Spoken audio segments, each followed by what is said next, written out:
Hey there, thanks for tuning into Duck Bricks. I'm Chris, and today we're going to be taking a look at one of my favorite sort of side GWP builds that have been released this year, which are the Ninjago mini modulars. Learning about the story behind these was a real treat. The designer actually kind of just decided to throw them together using spare parts on his desk as a passion project, and someone at LEGO saw it and decided to turn it into an actual set. Of course, these mini modulars are based off of the large-scale modulars, Ninjago City, Ninjago City Markets, Ninjago City Gardens, and all the way around here, Ninjago City Docks. And it is a really cool series because we did get mini modulars based around the original modulars years ago, but this is really the first time we've gotten a dedicated line of 4 GWP sets for all of them. And so today we're going to be taking a look at all 4, and you can get them right now on the LEGO Insiders Rewards portal. Let's jump in. It's no secret that the Ninjago modular buildings are some of the best LEGO sets ever. From Ninjago City Docks to Ninjago City Gardens, Ninjago City, and Ninjago City Markets, we have gotten 4 modular Ninjago buildings so far, with hopefully more to come on the way. And so it was a really nice surprise to actually see LEGO decide to do something as a GWP, a micro mini modular version of each of these buildings, which they haven't really done ever since they did the original mini modulars based off of the original LEGO Creator Expert modular sets years ago. Now this actually all started as a passion project. LEGO Ninjago designer Lee Chi-Wing basically had little miniature versions of the Ninjago City sets on his desk as side builds when he decided to just put these together for fun, and somebody happened to stop by, see them, and decided to turn them into actual sets, which is super cool. To do some quick comparisons, here's a look at Ninjago City, which came out in 2017, the very first one that came with the Ninjago movie and the mini one beside it. Here's Ninjago City Docks, which came out the next year in 2018, also continuing alongside the Ninjago movie lineup. And then, fast forward a few years to 2021, for the 10-year anniversary of Ninjago, we got Ninjago City Gardens here, featuring the Ninjago Museum, a large tower, as well as an even little side garden area with a statue for Zane. And then finally, after we wrapped up that one, we took a look at Ninjago City Markets, which came out just last year in 2023, focused on Ninjago Dragons Rising, having an actual cable car running through the entire city, a Borg store, a tree growing out of the side, and even Darrett's karaoke club, Laffy's Karaoke. But now, let's take a closer look at what each of the mini modulars has to offer as actual LEGO builds, and it is so cool how you can actually combine them all into modulars of their own. And who knows, if we continue to get Ninjago modular building sets, maybe in a few years from now, I'll hopefully be reviewing the next 4 mini modulars. One can only hope. But now let's jump into a more in-depth look at all of these VIP rewards, which I believe are still available on LEGO.com. Okay, so these are the Ninjago mini modulars. These are currently set up in the configuration that I have in my LEGO City downstairs, although of course, because they are modular, you can pretty much set them up in any configuration you want. Each and every one of these 4 sets is meant to mimic one of the original LEGO Ninjago City sets from Ninjago City in 2017, Ninjago City Docks in 2018, Ninjago City Gardens in 2021, and of course Ninjago City Markets in 2023. These are all really nicely built, and there's actually a really cool story behind them, in that they basically kind of started off as a passion project for one of the LEGO Ninjago designers that goes by City Sun Creation on Instagram. You can check out a very in-depth, detailed build overview on each of these and all the sets he designed. If you check out his page, would highly recommend you do so. And they kind of just sat on his desk as a passion project and something he just basically made for fun, until somebody from LEGO was walking by and said, "Hey, that looks great, why don't we make that into an actual series of LEGO sets?" And because of that, they were able to do just that. Each of these were turned into GWP-esque collectible types of builds, where if you spend a certain amount of VIP points or LEGO Insider points on trying to fulfill these as rewards, you can get these for free sent to you with your LEGO orders. On LEGO.com, it is said that these are meant to be around $17 each, and some have more parts than others, but largely they're supposed to just be little fun GWPs that you can pick up as gifts alongside your LEGO purchases.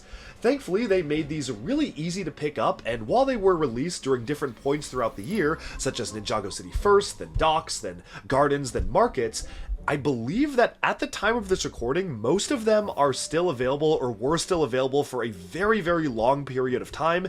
They really tried to make sure that everybody who actually wanted to get their hands on these could have the ability to get them, which is something I really appreciate because it honestly isn't something that we often see when it comes to getting GWPs like these. Oftentimes they are very, very hard to obtain or locked behind one thing or another, and I'm just personally very glad they chose not to do that this time and instead make it a lot easier for these to be obtained just by spending a certain amount of VIP points and not constraining it to just like a week or a couple of weeks or even a full month. It was available for longer than that.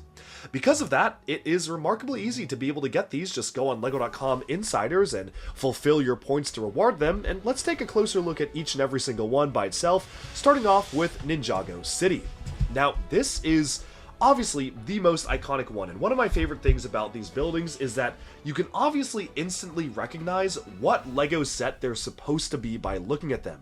Taking inspiration from the original lineup of mini modulars, which featured the cafe corner, the hotel, and all of the original mini modular buildings back then, they were able to really design these to feature all of the intricate details of the Ninjago City modulars. Here you have the sand green building up the top here, but you also have the tree that's growing out of the abandoned apartment. You have this orange and green holographic sign, the bridge going over the water, even a small little brick build for the boat, and there even is a semblance of the elevator mechanism, which you could take all the way up to the top. Here I can very clearly see what every single item is supposed to be. They even have a reference to the mechanism in which you flip the crabs inside the store, which is super cool, just the amount of detail captured in these microscale builds.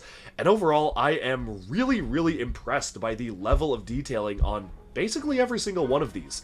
This is probably one of the most compact in terms of full detail that you can see in any LEGO set, but it really did pay off because all of the different details are very recognizable and clear. You have the ATM here, you have the little vending machine, you have a little door to the comics shop that is kind of a clear piece to represent you can walk into it. There's just a lot of detail captured here, and it is off to a very strong start. Moving to the next one, Ninjago City Docks here. Some will say this is arguably the weakest of all of the official Ninjago modulars, and I probably would agree with that, but it is still a really nice slice of Ninjago City, and it is, again, captured really nicely on this build. You have the little pier here, you've got a boat tucked away in the side corner, holographic sign. It does retain the same original function as the actual set, where you can take off this part of the roof and rotate it around depending on how you want to organize it, and you can even slide these back and forth to allow for the most amount of compatibility with the other types of buildings. And I love the great parts usage, like the green Wolverine claw here as some foliage. You have the signs being utilized on the side here with some angled elements. It's just really nicely done, and arguably, while Ninjago City Docks is probably the least interesting out of all of these, it is still super cool to be able to combine these up and see just how satisfying the street starts to look as you bring them all together. Moving on to the next build here, this is one of the most intricate ones because Ninjago City Gardens had not just the main Ninjago City section, but the whole detachable shrine, which they actually managed to include a little shrine to Zane utilizing the little trophy element here, still attaches by the same exact mechanism with the Technic pins, but just done on a really small scale, which is actually super impressive how they were able to pull that off. You have some great detailing here with angled pieces for the tree. You have a nice technique being used here for the studs on the side pieces for this kind of intricate interlocking tower, and of course the museum. You have the hanging shrimp element and just all sorts of beautiful, beautiful microscale details.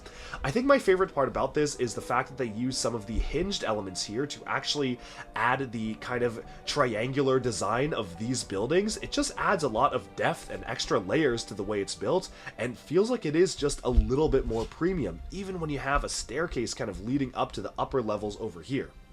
And finally, we get to one of the largest builds, which is Ninjago City Markets.